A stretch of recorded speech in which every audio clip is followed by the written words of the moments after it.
Jadi sedemikian itu sholat itu betapa penting. Maka Nabi menegaskan awwaluma yuhasabu bihil abdu yaumal qiyamah as-sholah. Idza saluhat saluha sa'iru amal wa idza fasadat fasada sa'iru amal. Yang pertama-tama kali dilihat oleh diri kita, perbuatan kita dalam totalitas problema kita adalah sholat. Kenapa hidupku? Ya sholatmu jawabannya. Aku ingin ini, sholatmu dandanono. Saya menginginkan semacam ini, sholatmu dandanono.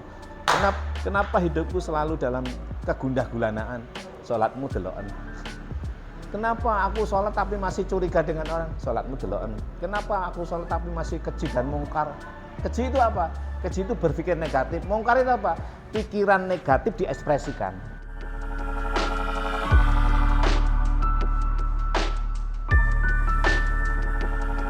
Assalamualaikum warahmatullahi wabarakatuh. Alhamdulillah, wassalatu wassalamu ala man la nabiyya ba'dah, sayyidina wa maulana wa habibina wa syafi'ina qurrati a'yunina Muhammad ibn Abdullah wa ala alihi wa ashabihi wa asba'ihi wa man tabi'a hudahu ila yaumil qiyamah. Amma ba'du. Para santriku semuanya, Pondok Pesantren Nurul Sofa dimanapun Anda berada, semoga selalu dalam lindungan Allah Subhanahu wa Ta'ala. Para pemirsa channel YouTube Yaimim Official, ngaji filsafat, tasawuf dan thariqah, dimanapun berada, semoga selalu Allah Tuhan yang Maha Kuasa selalu berikan kemudahan segala urusan kita semuanya. Berikan kepada kita semuanya kesehatan lahir dan batin, berkah serta pertolongannya dalam segala urusan kita. Baik, selamat berjumpa kembali dengan saya Yaimim, ngaji filsafat, tasawuf dan thariqah. Kali ini saya ingin melanjutkan tentang rukun sholat. Rukun sholat yang jumlahnya 13, terdiri dari rukun fi'li, rukun qauli, rukun qalbi dan tartib. Akan kita lanjutkan. Beberapa kali kita sudah menayangkan rukun fi'li yang jumlahnya 6, kemudian rukun qauli jumlahnya 5. 5 tambah 6 berarti 11, tinggal 2, yaitu rukun qalbi dan tartib. Kesempatan kali ini saya ingin menjelaskan atau memberikan penjelasan tentang rukun qalbi dan tartib. Semoga nanti ada waktu cukup. Baik, apa yang dimaksud dengan rukun qalbi? Biasanya rukun qalbi itu dalam berbagai kitab, dalam berbagai buku fikih itu disebut dengan niat, dan bahkan niat ini menjadi satu pijakan utama, menjadi pondasi utama setiap perbuatan kita. Demikian pula dalam sholat, rukun qalbi yang di dalamnya ada niat atau niat sengaja melakukan sesuatu ini apa maksudnya? Yang dimaksud adalah al-qasdu. Maka niat itu di dalamnya ada al-qasdu, dan kemudian yang kedua ada at-ta'ayyun atau at-ta'yin, ketertentuan. Apa yang dimaksud dengan al-qasdu? Yaitu sengaja melakukan sesuatu. Apa yang sengaja dilakukan atau melakukan sesuatu itu? Yaitu rukun qauli dan fi'li. Itu harus disengaja, harus diqasdu alias dipimpin oleh hati. Artinya apa? Kalau kita mengucapkan rukun qauli Allahu Akbar disebut dengan takbiratul ihram, ya toh. Ketika kita melaksanakan rukun fi'li qiyam berdiri, kalau itu lepas dari qasdu qalbu, hati, qalbi, rukun qalbi kita, pelaksanaan rukun qalbi artinya pelaksanaan hati, yaitu sengaja melakukan sesuatu, sengaja mengucapkan takbiratul ihram dan sengaja qiyam berdiri untuk rukun fi'li. Kalau tidak, itu berarti tidak sah. Kalau tidak demikian berarti qaul kita, fi'il kita lepas dari hati, alias tidak disertai dengan niat. Nah, kalau tidak disertai dengan niat yang di dalamnya ada al-qasdu, yaitu sengaja melakukan sesuatu, sengaja mengucapkan, sengaja mengqaulkan, sengaja melakukan perbuatan qiyam, maka kalau tidak demikian berarti lepas. Kalau lepas berarti tidak ada nilainya. Innamal a'malu binniyat wa innama likulli imri'in ma nawa. Bahwa segala sesuatu itu sangat bergantung bagaimana niat kita, yang alat untuk niat itu adalah hati. Dan dalam bahasa rukun sholatnya disebut dengan rukun qalbi. Lalu apa yang dimaksud dengan ta'yin atau ta'ayun? Ta'yin itu tertentu. Jadi tertentu bilangannya, tertentu waktunya.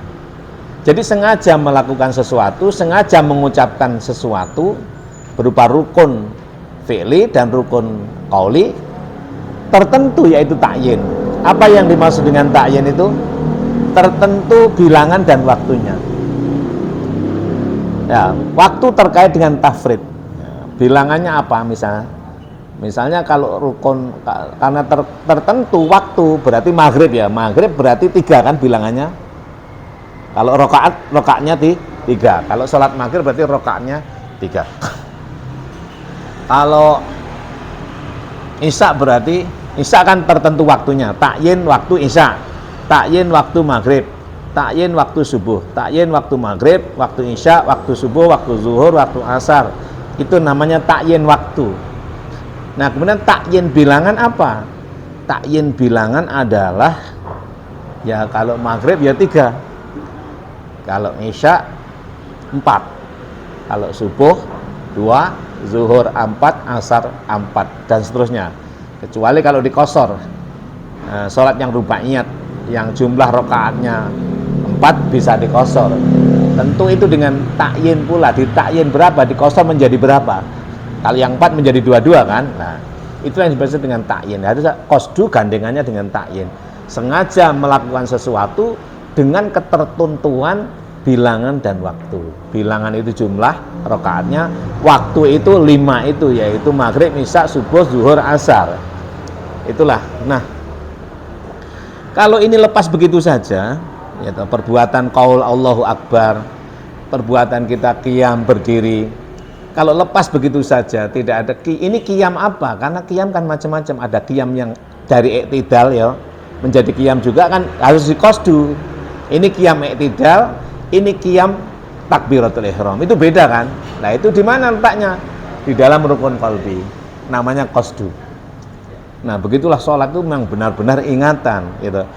Innani anallah la ilaha illa ana fa'budni wa aqimis sholata lidzikri. Jadi agar supaya sholat itu benar-benar ingat itu loh. Ingat Allah, bukan ingat Allah itu bagaimana? Ingat Allah, ingat Rasulullah. Ingat Rasulullah itu ingat diri kita, ingat yang kita lakukan, gitu loh. Jadi bukan kok sholat mengingat Allah itu tidak bisa. Jadi bagaimana mengingat Allah itu? Wong kita nggak pernah berjumpa, ya toh, nggak pernah melihat wujud. Kalau terlihat namanya bukan Tuhan lagi. Maka yang dimaksud dengan ingat Allah itu dalam surat Toha, surat ke-20, ayatnya 14. Innani anallah la ilaha illa ana fa'budni wa aqimis sholata lidzikri. Jadi sholat itu harus untuk ingat akan Allah. Ingat Allah bagaimana? Ingat Rasulullah. Ingat Rasulullah gimana? Ingat Kanjeng Nabi Muhammad lahir di Mekah, wafat di Madinah, ibu bernama Aminah, ayah bernama Abdullah, berbangsa dan berbahasa Arab. Ya toh, manusia kan? Ya. Nah, ingat Muhammad itu apa? Ingat diri kita. Diri kita ini manusia, punya watak 6, harus kumpul dengan 7. Apa 6 itu? Qul a'udzu birabbin nas, malikin nas, ilahin nas, min syarril waswasil khannas, alladzi yuwaswisu fi sudurinas minal jinnati wan nas. 6. Ini harus berkumpul dengan 7. Apa 7 itu? Ummul Quran. Amin. Bismillahirrahmanirrahim. Alhamdulillahirabbil alamin. Arrahmanirrahim. Maliki yaumiddin. iyyaka na'budu wa iyyaka nasta'in ihdinas siratal mustaqim siratal ladzina an'amta 'alaihim ghairil maghdubi 'alaihim waladdallin. Amin. Jadi manusia yang kumpul dengan amin, manusia jumlahnya 6 kumpul dengan amin 7 menjadi 13. Dialah manusia mukmin. Dialah yang menegakkan salat. Dialah qad aflahal mu'minuna alladzina hum fi salatihim khashi'una. Jadi mukmin yang bisa salat dan pasti khusyuk. Nah, saya kembali. Jadi salat itu ingat apa? Ya ingat yang kita lakukan.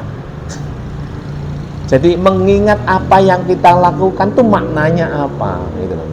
Tidak sekedar Allahu Akbar lalu gandeng dengan qiyam. Nanti ada pembahasan.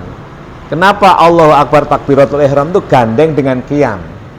Jadi rukun qouli Allahu Akbar gandeng dengan qiyam. Lalu kenapa yang takbiratul intiqal dari qiyam dari berdiri menuju rukuk ya namanya takbiratul intiqal, takbir pindah.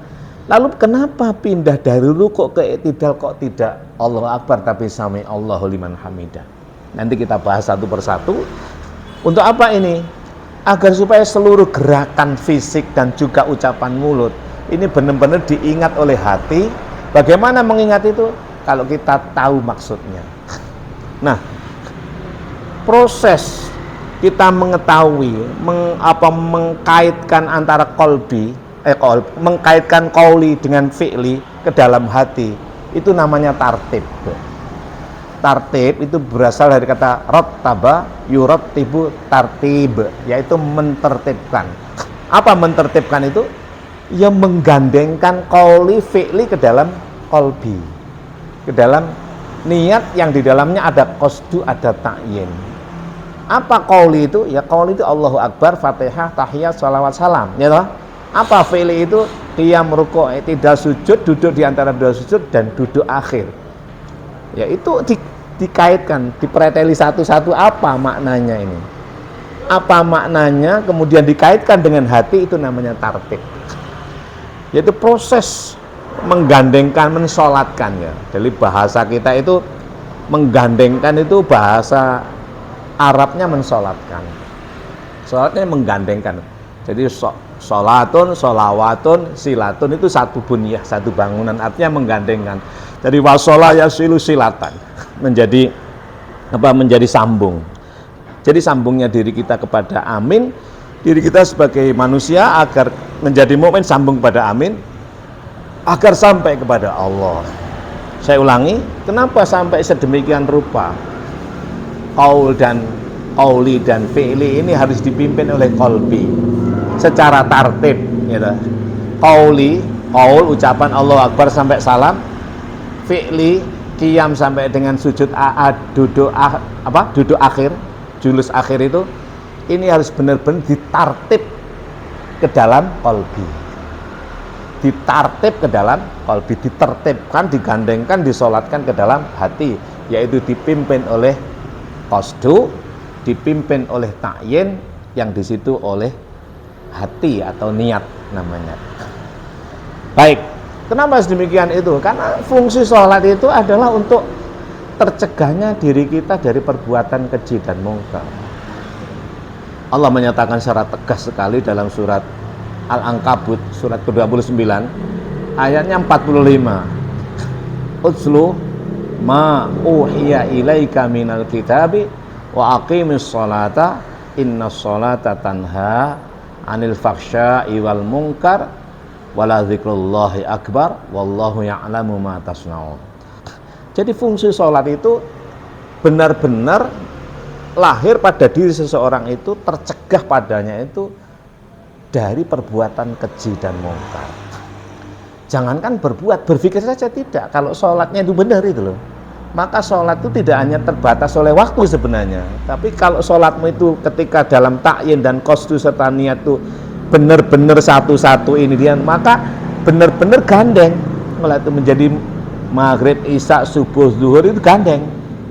Itulah yang disebut dengan sholat mudawamah, sholat daim gitu. Namanya sholat mudawamah. Innal insana khuliqa halu'a idza massahu syarru jazu'a wa idza massahul khairu manu'a illal musallin alladzina hum ala salatihim daimun. Ini dalam surat Ma'arij 18, 19 sampai berapa itu? Mulai 18 sampai sekian. Surat ke-70. Ya, nanti dicek. Jadi sedemikian itu sholat itu betapa penting, maka Nabi menegaskan awwalu ma yuhasabu bihil abdu yaumal qiyamah as-shalah. Idza saluhat saluha sa'iru amal wa idza fasadat fasada sa'iru amal.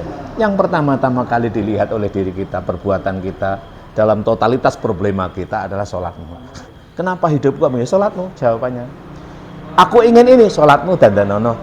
Saya menginginkan semacam ini, sholatmu dandanono. Kenapa hidupku selalu dalam kegundah-gulanaan? Sholatmu deloken. Kenapa aku sholat tapi masih curiga dengan orang? Sholatmu deloken. Kenapa aku sholat tapi masih keji dan mungkar? Keji itu apa? Keji itu berpikir negatif. Mungkar itu apa? Pikiran negatif diekspresikan. Jadi kalau keji itu masih dalam perasaan, mungkar itu diekspresikan. Berpikir perbuatan keji itu dalam hati, dalam pikiran, mungkar itu diekspresikan. Bentuknya macam-macam, menghina, merendahkan, dan lain sebagainya. Barangkali itu bagaimana, kenapa? Apa yang dimaksud dengan rukun qalbi dan tartib? Rukun qalbi adalah perbuatan hati yang disebut dengan niat, dan di situ ada qasdu, yaitu sengaja melakukan sesuatu, dan takyin, yaitu ketertentuan waktu dan bilangan. Bagaimana qauli dan fi'li ini benar-benar ditartibkan ke dalam qalbi. Itulah yang disebut dengan rukun qalbi dan tartib. Kalau tartib namanya bukan rukun, karena tartib itu sekalipun dia perbuatan, dia berada di dalam qalbi. Jadi orang kalau benar-benar sudah qasdu, itu adalah tartib, sengaja melakukan sesuatu, kemudian mentertentukan, itulah namanya tartib. Jadi tartib itu berada di dalamnya. Barangkali demikian, mudah-mudahan ada guna dan faedahnya. Wallahu minkum wallahul muwaffiq ila aqwamit thoriq. Assalamualaikum warahmatullahi wabarakatuh.